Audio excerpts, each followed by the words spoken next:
we're going to continue on the topic of segmentation, and we're going to move on looking at assessment of effectiveness of market segmentation. Again, why do we do it?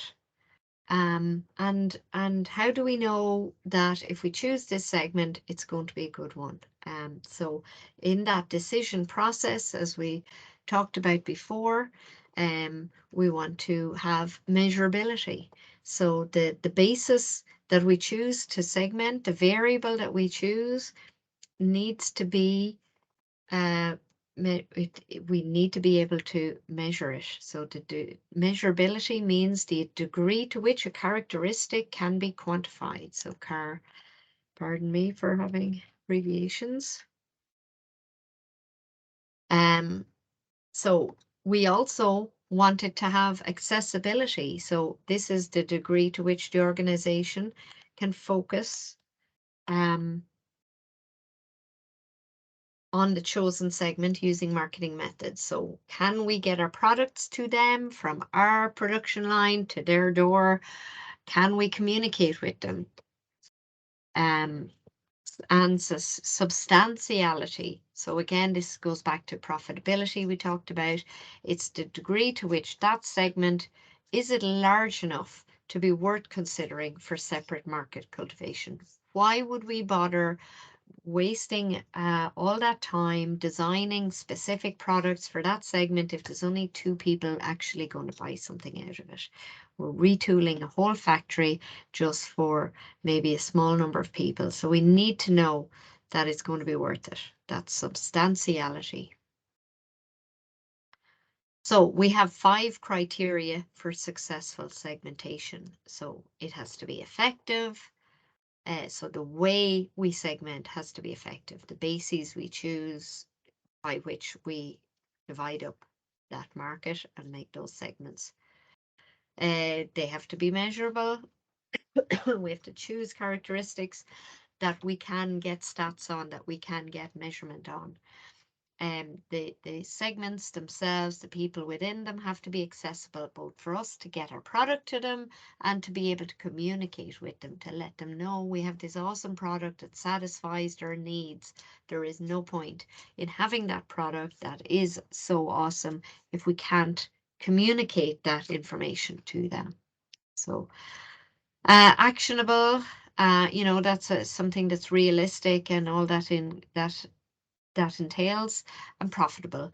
It comes back to that substantiality idea.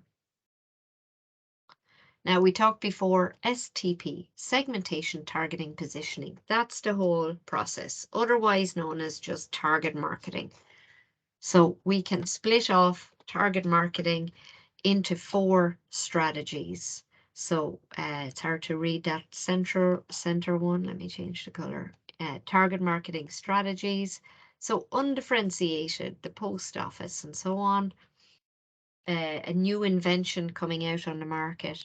All the potential buyers or users of this type of service are all treated as one size fits all. And take it or leave it.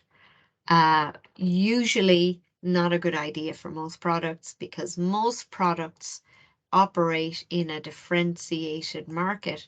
So all competitors in there, firstly, there are lots of competitors, and secondly, they are all engaged also in differentiated marketing. So they are all segmenting the market into different segments and producing products that are tailored for each of those segments.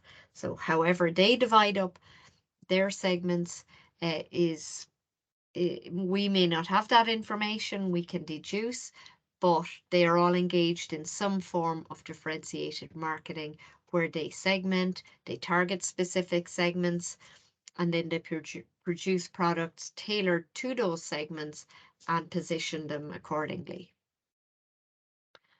Focused marketing we mentioned before. Now we're going to go through them, so I'll wait for the diagram to speak for itself. So I mentioned undifferentiated already, the post office, new inventions, you know, a new invention that opens up a whole new category, such as the very first iPhone, for example. It's just one marketing mix for the whole market. One size fits all, take it or leave it. As I said, the post office is an example, the marketing mix, 4Ps or 7Ps, whatever is appropriate, and everybody is targeted in the same manner. Then the other end of the scale, the opposite of that, is differentiated marketing. So to make different, and it's to recognize the differences. There are different people with different needs, and we need different products. So that's differentiated marketing. So we might notice or recognize that there are, in our analysis and the way we have done it, is that we recognize 3 segments. And therefore, if we want to target all 3, then we have a separate marketing mix for each of the 3. So we have a marketing mix that corresponds to the respective segment. So example of differentiated strategy, the Arcadia Clothes Group. You may not have heard of Arcadia, but you likely will have heard of the companies that they own, the brands that they operate, and they have a very specific and a separate marketing mix goes right down to the fact that most individuals, most consumers actually don't realize that all these companies are coming from the same company. These are brands within the Arcadia Group, but they are completely separate in their marketing mix, and therefore they operate as separate retail shops, targeting very specific markets for clothes. Focused marketing then is where, again, we do segmentation analysis. And again, just like differentiated, we can see and recognize that there are perhaps 3 segments, the way we have chosen to segment the market, but we are only targeting one segment, and our plan and our raison d'etre is always to just focus on that one segment. So example, I mentioned in class, I talked about Rolls-Royce or Bentley, and Bang & Olufsen is a music equivalent as well. So they have high-end music systems, and it's only the upmarket premium end users that are going to buy these products and be targeted. There is never going to be a mass market version.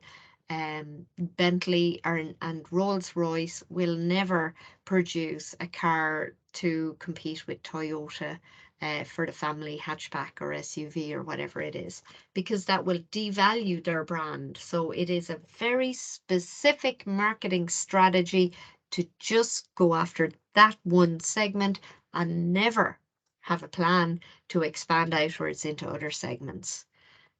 So it's usually, I can't think of any exception, but it's always the premium end products. They don't want to devalue the brand by making inferior products or mass market products for general, you know, the wider segments.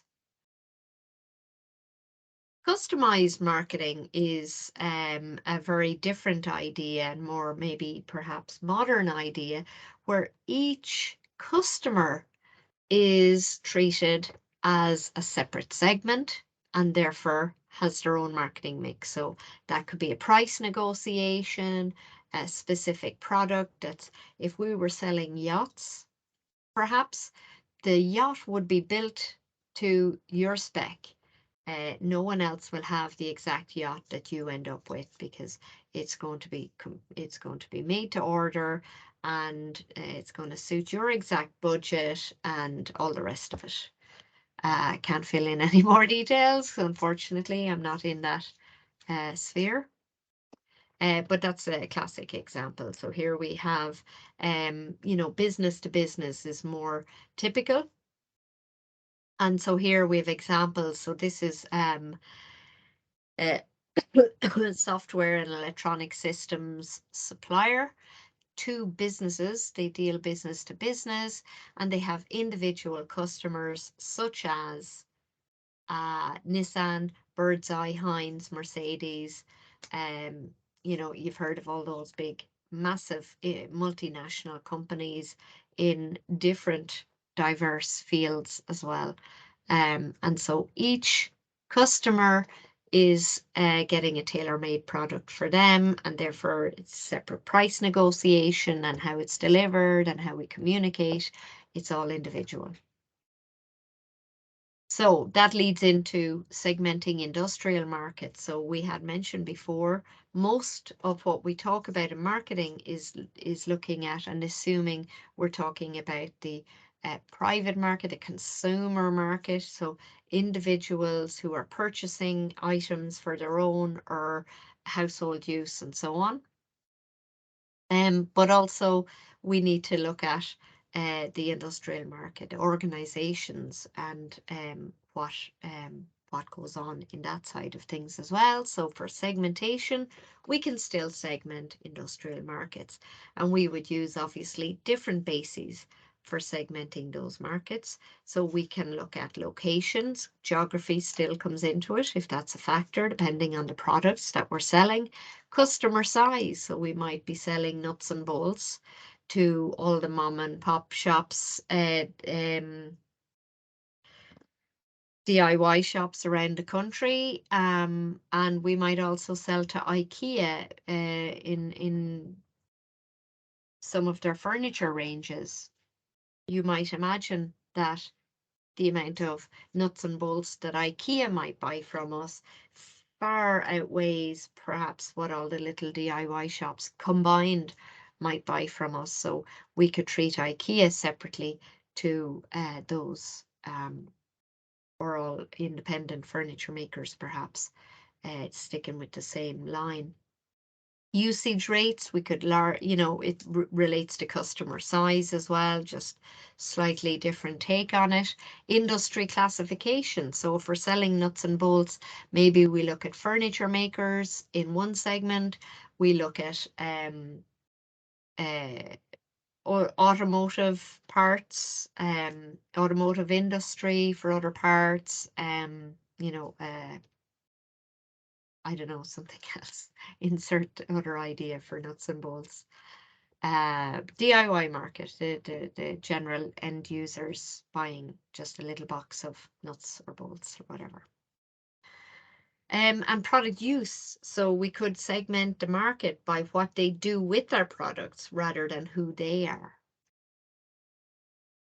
And so that's just a diagram saying the same thing. Choice criteria specifically is how they decide what the features they are looking for in the decision process to buy from us or competitors. Now, moving on to positioning. You know what? I'm going to start a new recording for that. So tune in or pick up the next one in a second.